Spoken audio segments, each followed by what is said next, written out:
ఇచ్చిన హామీలు చేయలేకపోతున్నాను, నిదానంగా చేస్తాను, సంపద సృష్టించే కార్యక్రమం చేస్తున్నాను, వండే కార్యక్రమం చేస్తున్నాను, వండి మీకు వారుస్తాను అని. వండేది లేదు, వార్చేది లేదు. జగన్మోహన్ రెడ్డి గారు అప్పులు చేశాడు, నువ్వు అప్పులు చేయకుండా పరిపాలన చేస్తున్నావా? నువ్వు అప్పులు చేసే పరిపాలన చేస్తున్నావు కదా. జగన్మోహన్ రెడ్డి గారు ఏ బాటలో వెళ్తున్నావు, నువ్వు ఆ బాటలోనే వెళ్తున్నావు కదా. ఇవాళ కోతలు కోసేటటువంటి కార్యక్రమం ఇవాళ చంద్రబాబు నాయుడు గారు చేసేటటువంటి పని చేస్తూ ఉన్నాడు. వాళ్ళ అబ్బాయిని చూసే ఇందాక ఏదో పెట్టుబడుల గురించి అడిగారు ఎవరో విలేకరులు, నీ బోటి విలేకరులు అడిగితే, ఏమండి అప్పుడు అమర్నాథ్ గారు మేము చేసినటువంటి ఎంఓయూలే కదా మీరు ఇప్పుడు ఇంప్లిమెంట్ చేస్తుంది అని అడిగితే ఆ కోడిగుడ్డ అయినా అంటున్నాడు. మరి ఈయనేంటి పెద్ద పప్పు సోదు కదా, అప్పుడు దాకా పప్పు అనలేదా? ఏమండి నారా లోకేష్ గారు, మీరు గుర్తుపెట్టుకోండి, మీ నాన్నగారిని చూసి మిమ్మల్ని గౌరవిస్తున్నారు తప్ప, లేకపోతే నువ్వు పెద్ద పప్పు శుద్ధవి అని తెలుసు.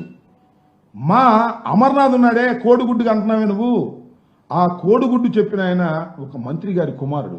ఆ నాన్నగారు చనిపోయిన తర్వాత కూడా ఈ రాష్ట్రంలో గౌరవం పొందుతున్నాడు.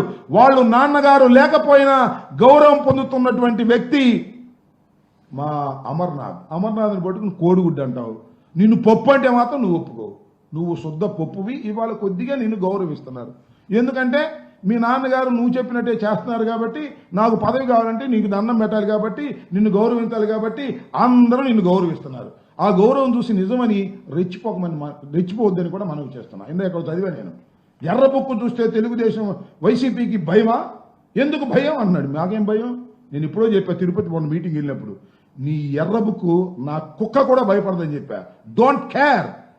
నీ ఎర్ర బుక్కు భయపడితే అసలు రాజకీయాలు ఎట్లా చేస్తావయ్యా? నీ ఎర్ర బుక్కు కోసం భయపడేటువంటి పరిస్థితిలో ఏ ఒక్క కార్యకర్త లేదు. ఎంతమంది జైల్లో వేసినా మేము ముఖవోని ధైర్యంతో పోరాడుతున్నటువంటి సందర్భాలు ఉన్నాయని కూడా మనవి చేస్తున్నాం. ఇవాళ నేను రిపబ్లిక్ డే తరఫున మరి రాష్ట్రపతి మన గవర్నర్ గారితో చెప్పించారు. ఏం చెప్పించారు? ఏమీ లేవు.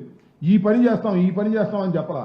మేము అధికారంలోకి వచ్చినటువంటి కొత్తలో రాష్ట్రపతి మన గవర్నర్ గారు రిపబ్లిక్ డే సందర్భంగా ఎన్ని విషయాలు మాట్లాడారో ఇక్కడ నేను మీకు గుర్తు చేస్తాను.